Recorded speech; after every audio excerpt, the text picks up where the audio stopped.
MPL of World YouTube News is today the most watched and the most credible and respected news network in India.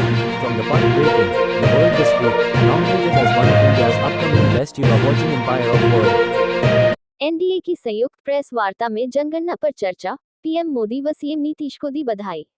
Bettiah, पश्चिम चंपारण। बेतिया स्थित अतिथि भवन के सभागार में आज राष्ट्रीय जनतांत्रिक गठबंधन एनडीए की एक अहम प्रेस वार्ता का आयोजन किया गया। ये प्रेस वार्ता हाल ही में प्रधानमंत्री नरेंद्र मोदी द्वारा शुरू की गई जनगणना प्रक्रिया को लेकर आयोजित की गई थी, जिसमें एनडीए के सभी घटक दलों के प्रमुख कार्यकर्ताओं ने भाग लिया। प्रेस वार्ता को पूर्व उप मुख्यमंत्री एवं वर्तमान पशु एवं मत्स्य संसाधन मंत्री तथा बेतिया विधायक रेणु देवी, पूर्व प्रदेश भाजपा अध्यक्ष एवं सांसद डॉक्टर संजय जायसवाल और चनपटिया के लोकप्रिय विधायक उमाकांत सिंह ने संयुक्त रूप से संबोधित किया।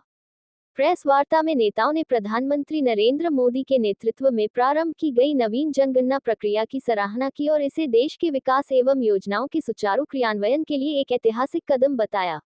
इसके साथ ही मुख्यमंत्री नीतीश कुमार के साथ तालमेल पर भी बधाई दी गई, जो जनगणना को सफलतापूर्वक लागू करने में महत्वपूर्ण भूमिका निभा रहे हैं।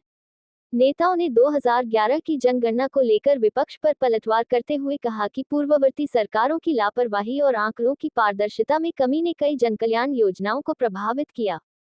रेणु देवी ने कहा, जनगणना के जरिए हम सही आंकड़ों के आधार पर समाज के अंतिम व्यक्ति तक योजनाओं का लाभ पहुंचा सकते हैं। प्रधानमंत्री नरेंद्र मोदी का ये प्रयास सराहनीय है। प्रेस वार्ता के अंत में जनगणना प्रक्रिया को लेकर आम जनता से सहयोग की अपील की गई और विश्वास जताया गया कि आने वाला दशक भारत के समग्र विकास का दशक होगा। और लगातार हमने इस बात को मांग रखी है, पूरे लोग जातीय जनगणना चाहिए और जनगणना किया है, जनगणना का रिपोर्ट दिया है, उस हिसाब से हमने आरक्षण विधानसभा में सब पास की।